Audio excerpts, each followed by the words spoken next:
Hi, my name is O'Reilly Arias, and I'm here to CNAsh. For this quarter at SLA, we are assigned with the task of creating a podcast speaking on two religions that we had personal interest in. The two religions me and O'Reilly chose were Islam and Confucianism, and we'll be speaking about them as not as which religion is it better, but as a comparison on how they view death and how they view the deaths of others. So, for example, Confucianism doesn't really view death as a tragedy, but as something that's part of life, and it views it as like not a sense of like importance, but like everyone will die eventually, and the only thing those around you that can respond to your death, or if you're responding to the deaths of others, is to respect them and do certain rituals. So hold a funeral, just respect them in death as the same way as if they were alive. And then for like Islam, what they would do is just they would have a funeral, and they don't think death. You can't like outrun death because pretty much their God, which is Allah. But from what I've read, it's like already set in stone, and He's the only one that would know when you're gonna die. But you can't really change that because, it's set in stone, as I said.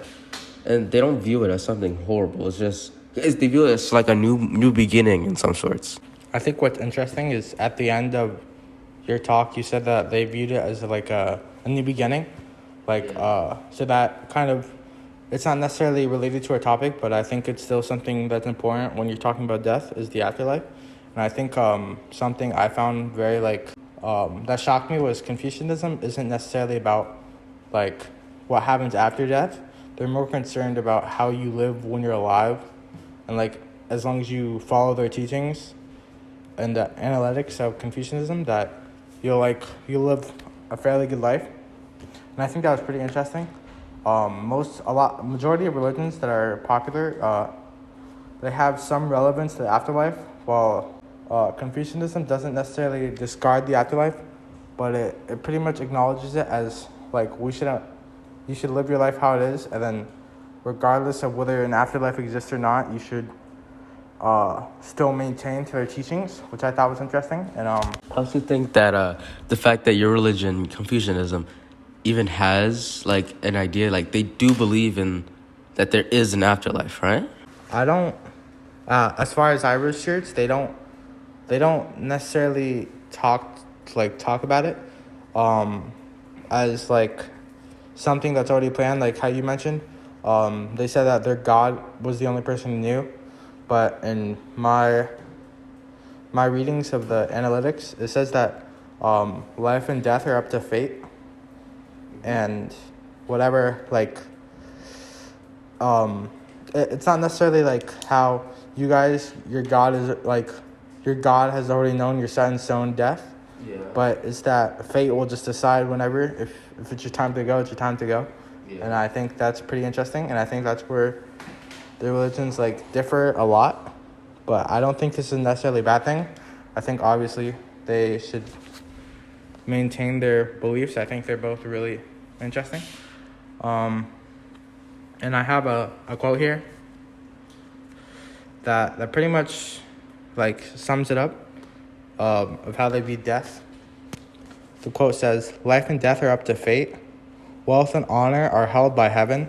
And I think my perception of this quote was whether you regardless of how long you live or you die, it doesn't necessarily matter. It matters what you did in this time. So it says wealth and honor. So if you lived a life where you were miserable and you weren't very honorable, obviously you wouldn't be held up so much if there was an afterlife. But if you are wealth and honor, they'll hold you up in heaven, as it says. Oh, that's pretty cool.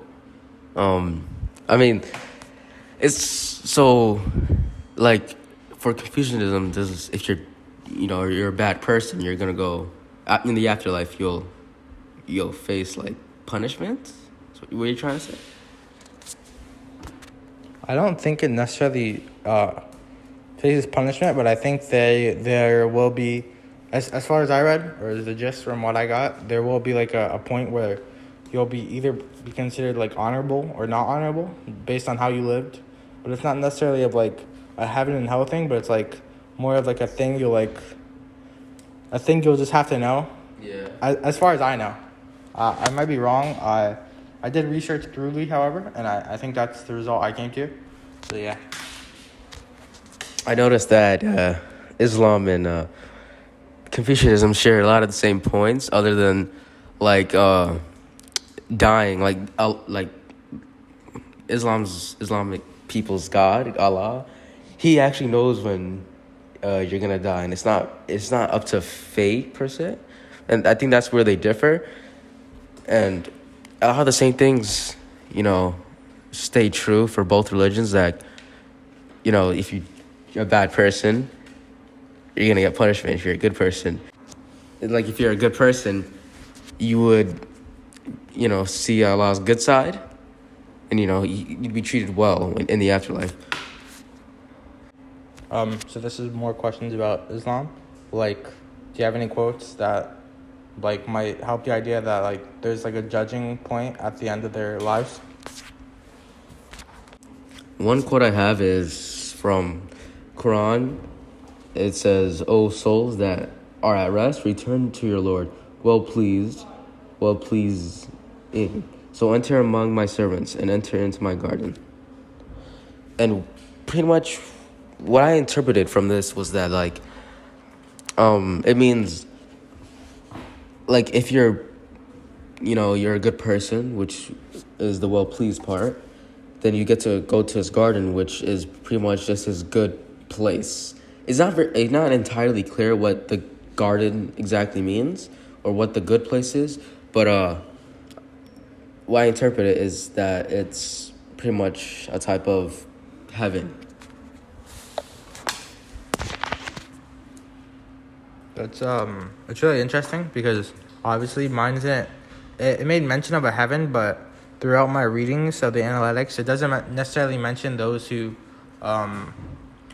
like die will go to heaven or hell, but it mentions more so that those who die will be like considered honorable, dishonorable, or like disdained in a way. Yeah. And I think that's really interesting.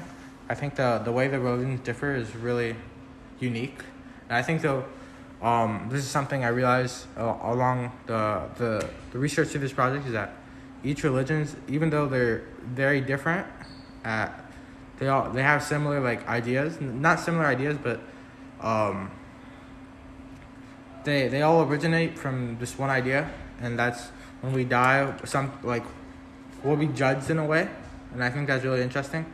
Yeah. And it's interesting to think how we reach that, or how whoever reach that point of being judged. I wonder how it's like. I wonder how, if this is just a question that came up for me, is like, I wonder how the idea of judgment will like affect how people live their lives. Like here in the Confucianism, it doesn't necessarily mention judgment other than disobeyed or like disdained and